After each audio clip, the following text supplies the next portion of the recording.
जय हिंद बच्चों, मैं राम चौधरी स्वागत करता हूं आप सभी का हमारे YouTube channel Rudra physics classes में। आज के इस वीडियो में हम बात करने वाले हैं combination of lens, power of lens and the change in focal length of lens when it's medium is change. Simply जब हम लेंस की बात करते हैं, अभी तक हमने लेंस से रिलेटेड जो कैलकुलेशंस की वो मोस्टली तब की जब लेंस एयर में था।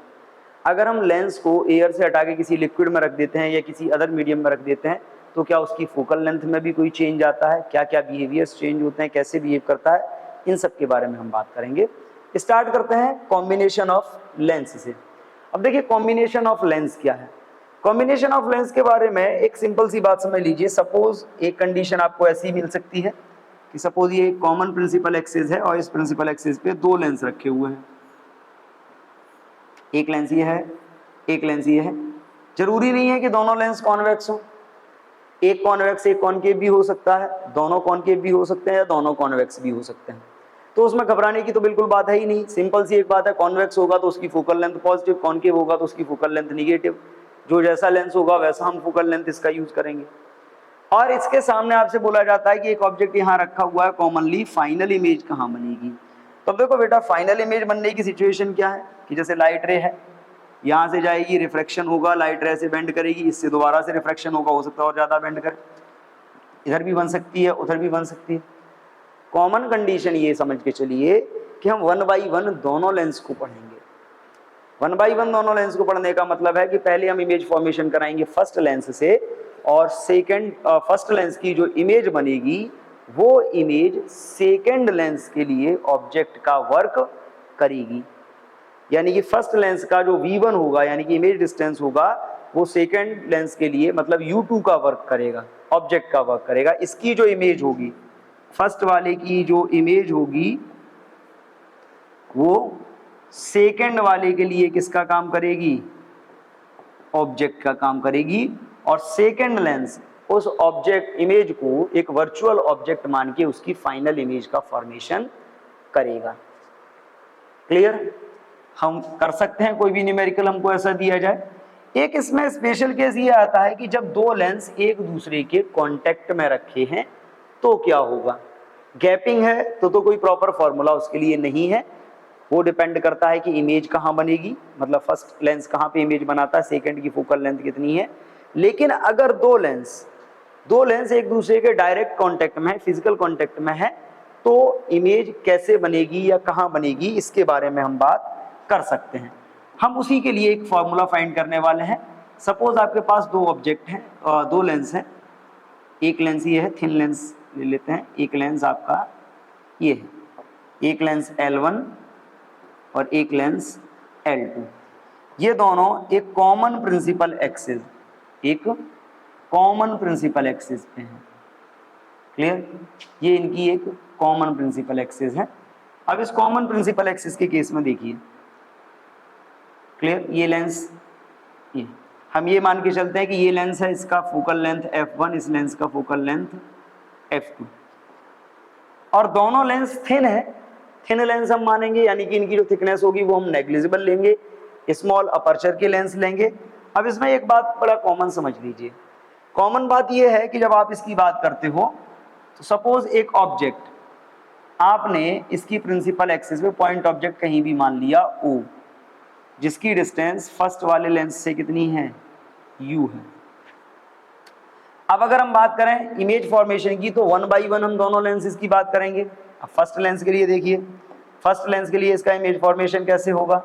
एक लाइट रे आएगी लेंस पे, लेंस से क्या होगा, इसका रिफ्रैक्शन होगा, और रिफ्रैक्शन के बाद ये क्या होगी, दूसरी लाइट रे ये प्रिंसिपल एक्सिस की तरफ जाएगी।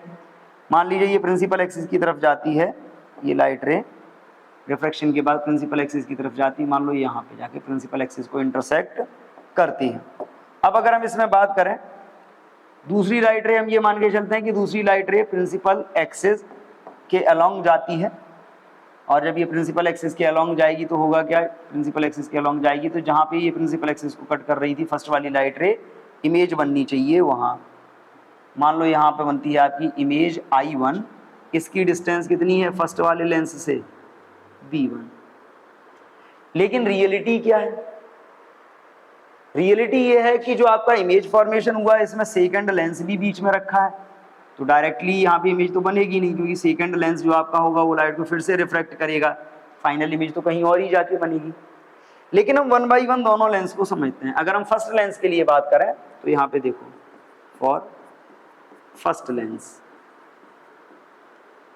फर्स्ट लेंस के लिए आपके पास क्या इक्वेशन आएगी, आपने क्या पढ़ा हुआ है, 1/f इज इक्वल, आपने पढ़ा है 1/v minus 1/u। First lens की फोकल लेंथ होती है f1, इमेज बन रही है b1 पे, ये हो गई इक्वेशन नंबर 1। अब रियलिटी ये है कि लाइट रे जब यहाँ से चली होगी, यहाँ से रिफ्रैक्शन के बाद ये यहाँ पे इंसिडेंट हुई होगी, तो सेकंड लेंस ने क्या किया होगा, दोबारा से इसका रिफ्रैक्शन किया होगा, और दोबारा से रिफ्रैक्ट होने के बाद रियलिटी में ये जो आपकी लाइट रे है यहाँ से दोबारा से रिफ्रैक्ट होने के बाद किधर गई होगी, दोबारा से रिफ्रैक्शन के बाद ये इधर आई होगी, तो फाइनल इमेज इसने यहाँ पे इंटरसेक्ट किया होगा प्रिंसिपल एक्सिस को, तो यहाँ पे इंटरसेक्ट करने का मतलब है यहाँ पे बनी होगी आपकी फाइनल इमेज। फाइनल इमेज यहाँ पे बनी होगी, इसकी डिस्टेंस कितनी है, इसकी डिस्टेंस हम ये मान लेते हैं कि ये इमेज आपकी फाइनल बन रही है, इसकी डिस्टेंस है v। अब यहाँ पे देखो, जैसे हमने बात की कि जो फर्स्ट ऑब्जेक्ट की इमेज है that will work like an virtual object, A virtual object for the second lens. ये इमेज सेकेंड लेंस के लिए एक वर्चुअल ऑब्जेक्ट का वर्क करेगा, और जब ये इसके लिए एक वर्चुअल ऑब्जेक्ट का वर्क करेगा तो इसका कैलकुलेशन हम कैसे करेंगे, हम वो बात करते हैं कि अगर हम दूसरे लेंस के लिए बात करें फॉर सेकेंड लेंस, देखो सेकेंड लेंस के लिए डिस्टेंस फोकल लेंथ कितना 1/f इज इक्वल होता है 1/v minus 1/u, 1/f2 final image बनी है v पे। और सेकंड लेंस के लिए आपने पहले भी बात की कि जो v1 है वो किसके इक्वल हो जाएगा, u2 पे, तो u की जगह क्या आएगा, v1 हम लिख सकते हैं। चलो पहले हम u2 लिख लेते हैं, u2 इसी को हम जब सही से लिखेंगे तो ये क्या हो जाएगा 1/f2 is equal 1/v minus 1/v1, equation number 2। अब देखिए दोनों को आप मर्ज कर लीजिए, इक्वेशन फर्स्ट और सेकंड को ऐड करिए। जब आप इक्वेशन फर्स्ट और सेकंड को ऐड करोगे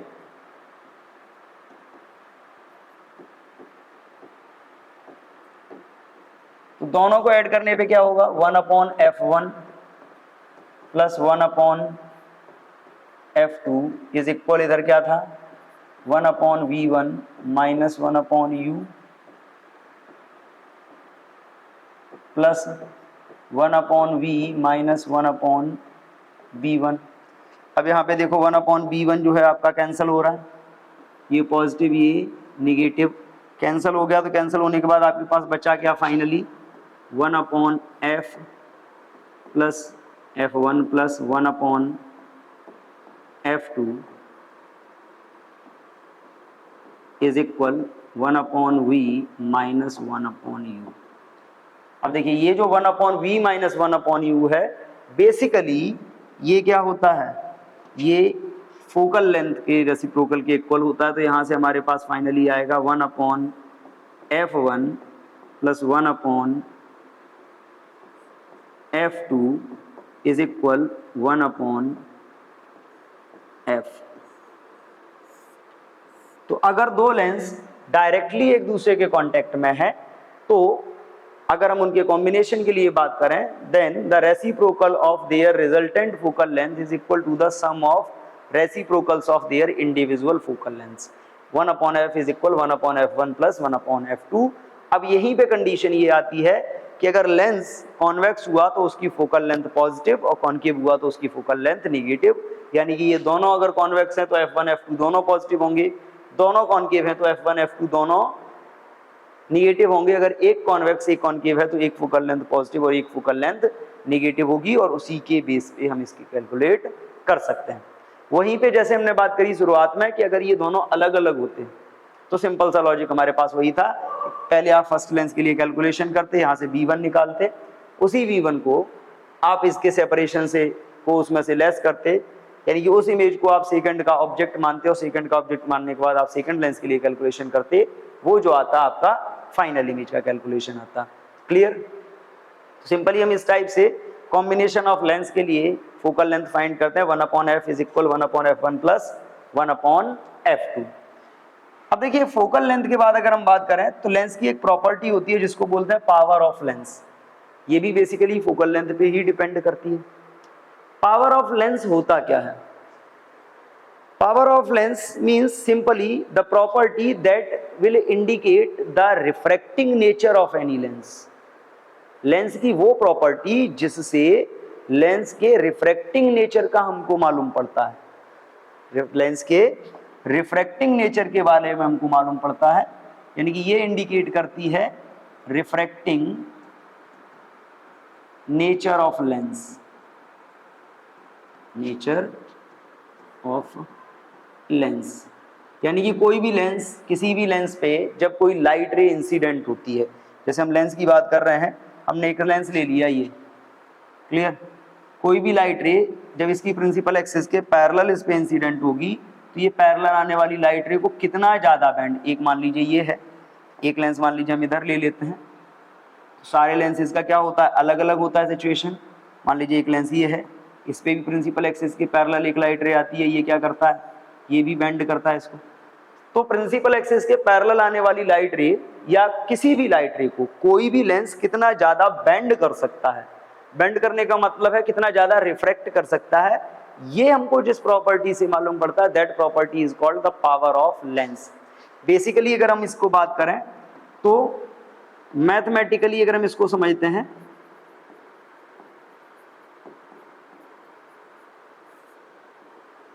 मैथमेटिकली जो आपका पावर होता है, power of lens is reciprocal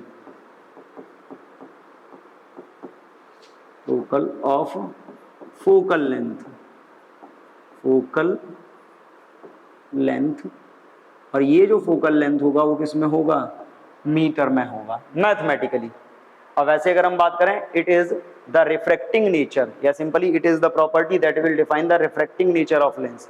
यानी कि इसी प्रॉपर्टी के बेस पे हमको मालूम पड़ता है कि लेंस कितना ज्यादा रिफ्रैक्ट कर सकता है। पावर जिसका ज्यादा होगा, रिफ्रैक्टिंग नेचर उसका ज्यादा होगा, वो लाइट रेज को ज्यादा बेंड करेगा, मतलब फोकल लेंथ कम हो जाएगी। अब यहाँ पे देखिए, तो अगर हम यहाँ से फॉर्मूले की बात करते हैं तो फॉर्मूला क्या आता है पावर का, P इज इक्वल 1/f। ठीक है, यहाँ पे जो आप लिख सकते हो या फिर आप इसको लिख सकते हो P is equal 100/f, 100/f। अब देखिए दोनों में डिफरेंस क्या है कि 1/f हम कब लिखेंगे, व्हेन इज इन मीटर, अगर फोकल लेंथ मीटर में है। और ये कब हम नोट कर सकते हैं, व्हेन f इज इन, बात तो वही है, सेंटीमीटर में है तो मीटर को सेंटीमीटर में बदलने के लिए हम वैसे ही 100 का मल्टीप्लाई करते हैं, तो 100 का मल्टीप्लाई हो गया इसमें। अब मैथमेटिकली हमको मिल गया P इज इक्वल 1/f। और अगर हम इसके यूनिट की बात करें तो यहां से इसका जो यूनिट निकल के आता है, यूनिट, इसके यूनिट को बोला जाता है डायोप्टर। क्या बोलते हैं हम इसके यूनिट को, dioptre. The unit of power of lens is called dioptre. Clear? तो पावर ऑफ लेंस मतलब किसी भी लेंस का वो प्रॉपर्टी जिसके थ्रू हम ये डिटरमाइन कर पाते हैं कि लेंस लाइट रेज को कितना ज्यादा बेंड कर सकता है। मैथमेटिकली ये फोकल लेंथ के रेसिप्रोकल के इक्वल होता है, क्योंकि फोकल लेंथ जितनी कम होगी, हमने पढ़ा है पैरेलल आने वाली लाइट रेज किधर से जाती हैं, फोकस से होके जाती हैं। फोकल लेंथ जितना कम होगा लाइट को उतना ज्यादा बेंड करना पड़ेगा, पावर उतनी ज्यादा हो जाएगी। क्लियर है? यूनिट होता है इसका डायोप्टर। कंडीशंस वही कि कॉन्वेक्स लेंस की फोकल लेंथ पॉजिटिव है, मतलब पावर भी पॉजिटिव होगी। कॉनकेव लेंस की फोकल लेंथ निगेटिव होती है तो उसकी पावर भी निगेटिव होगी। क्लियर? अब देखिए अगर हम बात करें पावर की, तो पावर के बाद नेक्स्ट कॉन्सेप्ट हमारा ये आता है कि अगर किसी भी लेंस को एयर की जगह हम किसी और मीडियम में रखते हैं तो क्या उसकी रिफ्रैक्टिंग नेचर सेम रहेगी।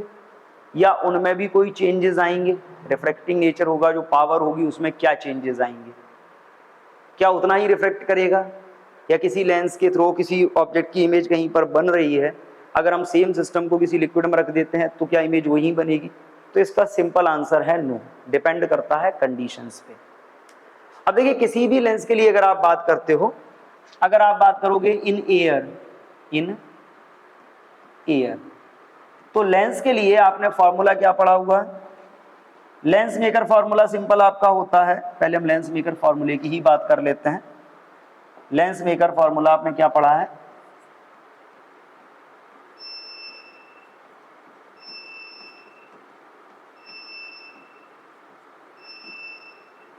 लेंस मेकर फॉर्मूला आपने पढ़ा है μ2 minus μ1 upon μ1 in bracket 1 upon R1 minus 1 upon R2 is equal होता है 1 अपॉन F। क्लियर? ये लेंस मेकर फॉर्मूला है किसी भी गिवन लेंस के लिए। और R1 R2 आपको मालूम है कि सपोज ये लेंस है और इस लेंस के लिए जब आप बात करते हो तो मान लीजिए ये इसकी कॉमन प्रिंसिपल एक्सिस, और इस लेंस के लिए जब भी आप बात करोगे, ठीक है, इस लेंस के लिए तो जैसे ये सरफेस है,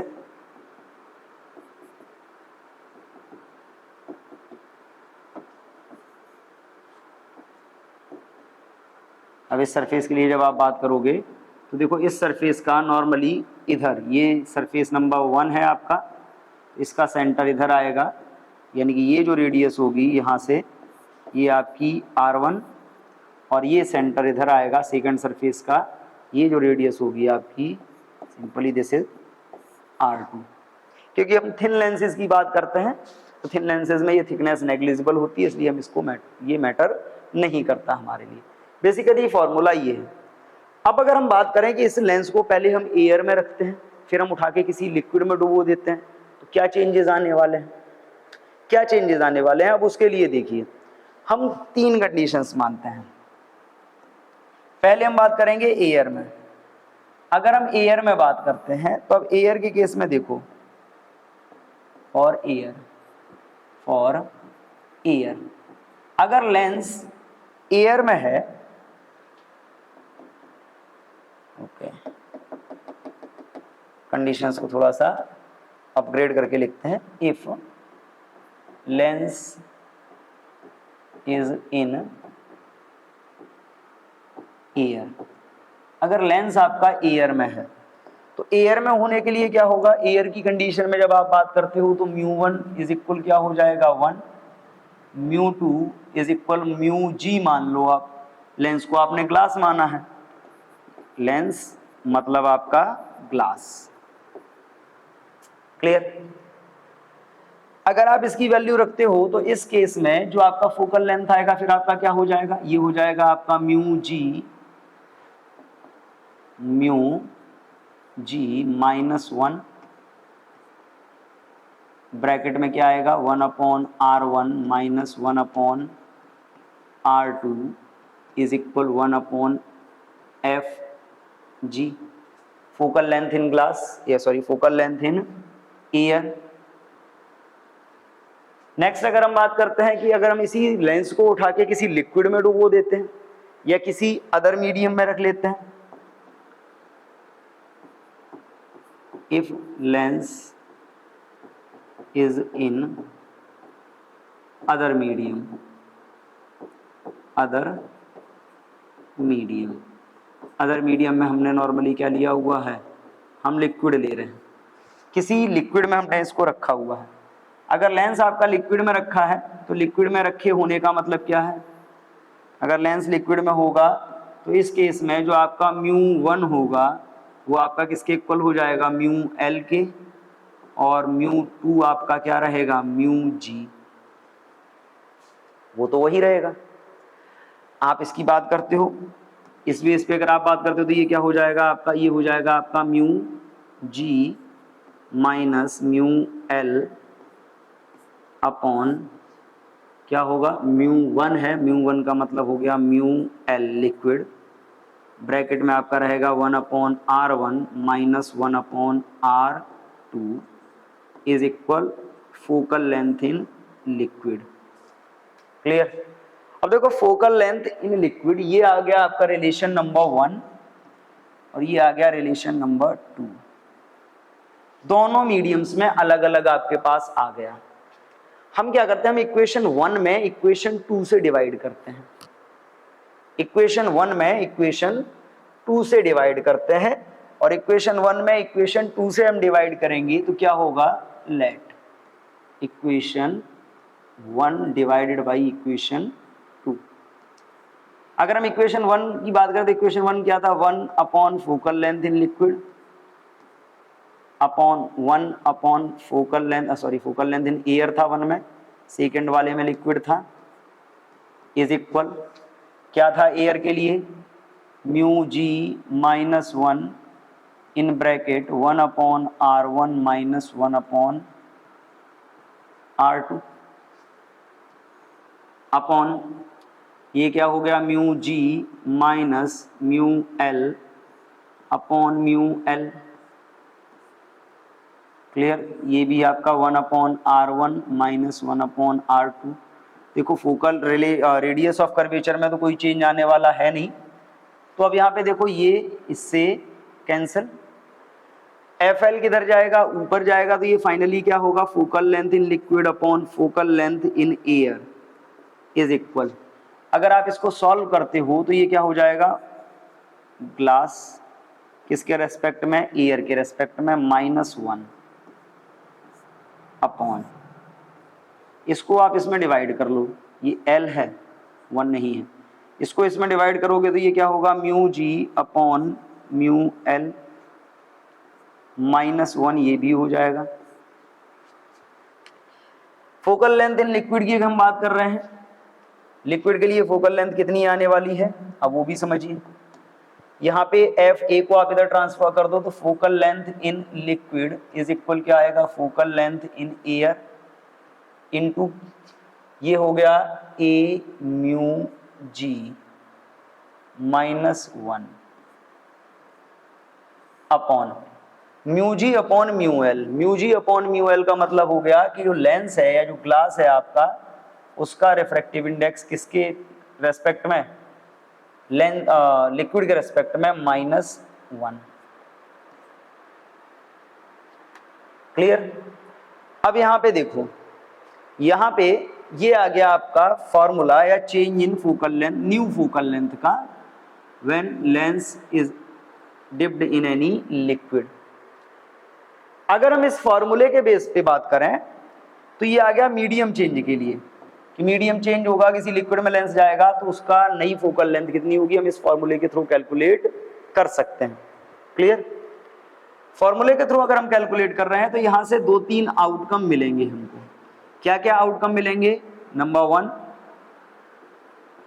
अगर आप बात कर रहे हो इफ म्यू जी या म्यू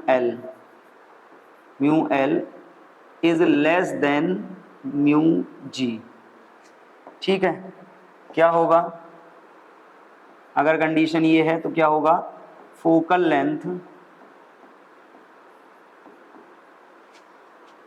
डिक्रीजेज, फोकल लेंथ क्या होगा, कम हो जाएगा। अब फोकल लेंथ कम होने के बाद दूसरा कंडीशन अगर हम बात करते हैं, दूसरा कंडीशन क्या होगा, दूसरे कंडीशन में अगर आप बात करते हो तो दूसरे कंडीशन में हम कंडीशन क्या ले रहे हैं कि अगर म्यू एल लिक्विड का रिफ्रैक्टिव इंडेक्स ग्लास के रिफ्रैक्टिव इंडेक्स से ज़्यादा, यानी कि लेंस के रिफ्रैक्टिव इंडेक्स से ज़्यादा हो गया तो क्या होगा, nature of lens change, lens का नेचर ही चेंज हो जाएगा। यानी कि अगर आप किसी ऐसे लिक्विड में इसको डुबो देते हो जिसका रिफ्रैक्टिव इंडेक्स लेंस के रिफ्रैक्टिव इंडेक्स से ज्यादा है, तो कॉन्वेक्स लेंस कॉनकेव की तरह बिहेव करेगा और कॉनकेव लेंस आपका कॉन्वेक्स की तरह बिहेव करेगा। सिंपली नेचर ही चेंज हो जाएगा। और फोकल लेंथ में कितना चेंज आएगा वो तो हम इस फॉर्मूले से कैलकुलेट कर ही लेंगे।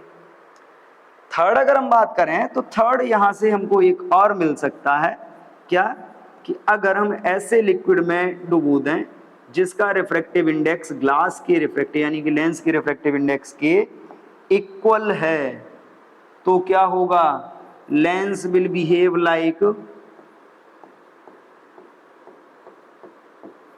lens behaves like plain glass slab और जो फोकल लेंथ होगी, जो आपकी फोकल लेंथ होगी। अब यहाँ पे देखो इस कंडीशन में आप बात क्या कर रहे हो, म्यू एल और म्यू जी अगर इक्वल हो जाएंगे तो इस कंडीशन में फोकल लेंथ आपकी इनफाइनाइट हो जाएगी। यानी कि इनफाइनाइट होने का मतलब है कि जो आपका लेंस है वो एक प्लेन ग्लास स्लैब की तरह बिहेव करना स्टार्ट कर देगा। तो मेनली अगर हम बात करें तो यहाँ पे सबसे इम्पॉर्टेंट जो है वो है ये फॉर्मूला हमारे लिए, कि इस फॉर्मूले को यूज करके हम चेंज इन फोकल लेंथ को कैलकुलेट कर सकते हैं। और कई बार बोर्ड एग्जाम में इससे रिलेटेड क्वेश्चन भी हमसे पूछे जा चुके हैं। क्लियर, कॉन्सेप्ट सिंपल है। हम मीडियम वाइज क्या करते हैं, लेंस की फोकल लेंथ के लिए लेंस मेकर फॉर्मूले से रिलेशन फाइंड करते हैं और दोनों को जब हम कंपेयर करेंगे तो हमको मिलेगी ये, it is the refractive index of lens with respect to air and it is the refractive index of lens with respect to the liquid। यहाँ से हम वैल्यू फाइंड करके कैलकुलेट करके अप्लाई करेंगे, सारे आंसर्स हमको मिल जाएंगे।